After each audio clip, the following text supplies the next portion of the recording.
ಇವತ್ತು ಕಡಲೆಪುರಿ ತೋರಿಸ್ತಾ ಇದ್ದೀರಾ ಅನ್ಕೊಂತ ಇದ್ದೀರಾ? ಹಾಯ್ ಹಲೋ ನಮಸ್ಕಾರ, ಆರ್ ಅಡಿಗೆ ಮನೆಗೆ ಸ್ವಾಗತ. ಇವತ್ತು ನಾನು ಬಾಂಬೆ ಸ್ಟೈಲ್ ಸುಕ್ಕಿ ಬೇಳೆ ಹೇಗ್ ಮಾಡೋದು ಅಂತ ತೋರಿಸ್ಕೊಡ್ತಾ ಇದೀನಿ. ಬನ್ನಿ ಹೇಗ್ ಮಾಡೋದು ಅಂತ ಮುಂದೆ ವಿಡಿಯೋದಲ್ಲಿ ನೋಡೋಣ. ನಮ್ಮ ಚಾನೆಲ್ನ ಫಸ್ಟ್ ಟೈಮ್ ನೋಡ್ತಿರೋರು ಸಬ್ಸ್ಕ್ರೈಬ್ ಮಾಡೋದು ಮರಿಬೇಡಿ. ಲೈಕ್ ಮಾಡಿ, ಶೇರ್ ಮಾಡಿ, ಕಮೆಂಟ್ ಮಾಡಿ. ಇವಾಗ ಟೇಸ್ಟ್ ಮಾಡಿ ನೋಡೋಣ ಹೆಂಗಿದೆ ಅಂತ. ವಾವ್, ಸೂಪರ್ ಆಗಿದೆ.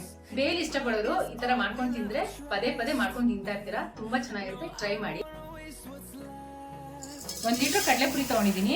ಇದನ್ನ ಒಂಚೂರು ಬಿಸಿ ಮಾಡ್ಕೊಂತ ಇದೀನಿ. ಈ ತರ ಬಿಸಿ ಹಾಕೊಳ್ಳೋದ್ರಿಂದ ಇವಾಗ ಮಾಡ್ತಾ ಇರೋ ರೆಸಿಪಿ ತುಂಬಾ ಕ್ರಿಸ್ಪಿ ಆಗಿರುತ್ತೆ. ಈ ತರ ಮಾಡೋದ್ರಿಂದ ಇದು ಉರಿಬಾರ್ದು, ಜಸ್ಟ್ ಬೆಚ್ಚಿಂಗ್ ಮಾಡ್ಕೊಂಡ್ರೆ ಸಾಕು. ಈ ಟಿಪ್ಸ್ ನ ಫಾಲೋ ಮಾಡಿ. ಬಿಸಿ ಆಗಿದೆ, ಸ್ಟವ್ ಆಫ್ ಮಾಡ್ಕೊಂಡ್ಬಿಡೋಣ. ಪುದೀನ ಹಾಕೊಂತ ಇದೀನಿ, ಕೊತ್ತಂಬರಿ ಸೊಪ್ಪು, ಕರಿಬೇವು, ಹುರ್ಗಡ್ಲೆ, ಕಡಲೆಪುರಿ, ಹಸಿಮೆಣಸಿನ್ಕಾಯಿ, ಶುಂಠಿ, ಜೀರಿಗೆ ಸ್ವಲ್ಪ ಹುರಿದಾಕೊಂಡಿದ್ದೀನಿ ನಾನು, ಚಾಟ್ ಮಸಾಲ, ಆಮ್ಚೂರ್ ಪೌಡರ್, ಒಂದ್ ಸ್ವಲ್ಪ ಉಪ್ಪು. ಇವಾಗ ಇದನ್ನ ಡ್ರೈ ಆಗಿ ಪೌಡರ್ ಮಾಡ್ಕೊಂಡ್ಬಿಡೋಣ. ನೋಡಿ, ಈ ತರ ಪೌಡರ್ ಮಾಡಿ ಇಟ್ಕೋಬೇಕು. ಇಷ್ಟು ತರತರಿ ಇರಬೇಕು, ತುಂಬಾ ನೈಸಾಗಿ ಮಾಡ್ಕೋಬಾರ್ದು. ಬಾಂಬೆ ಬೇಳೆ ಹೇಗೆ ಮಾಡೋದು ಅಂತ ನೋಡೋಣ.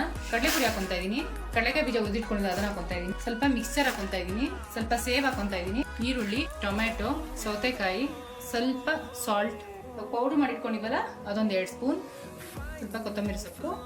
ಇದನ್ನ ಮಿಕ್ಸ್ ಮಾಡ್ಕೊಂಡ್ಬಿಡೋಣ. ಬಾಂಬೆ ಬೇಲ್ ರೆಡಿ ಆಗಿದೆ. ಬೇಲ್ ಇಷ್ಟಪಡೋರು ಈ ತರ ಮಾಡ್ಕೊಂಡು ತಿಂದ್ರೆ ಪದೇ ಪದೇ ಮಾಡ್ಕೊಂಡು ತಿಂತಾ ಇರ್ತೀರಾ. ತುಂಬಾ ಚೆನ್ನಾಗಿರುತ್ತೆ, ಟ್ರೈ ಮಾಡಿ.